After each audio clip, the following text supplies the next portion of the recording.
This is a very quick and a very detailed demonstration of the process of evaporation. Okay, the process of converting a liquid into its vapor form is called evaporation.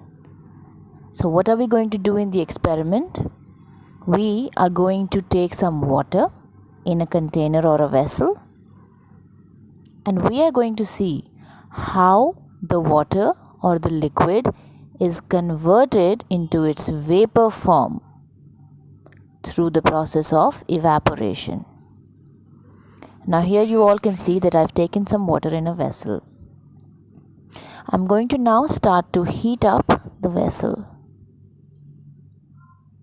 Okay, the water is stored in a container with the lid on and it's heating up. That means we have to wait for the water to start boiling.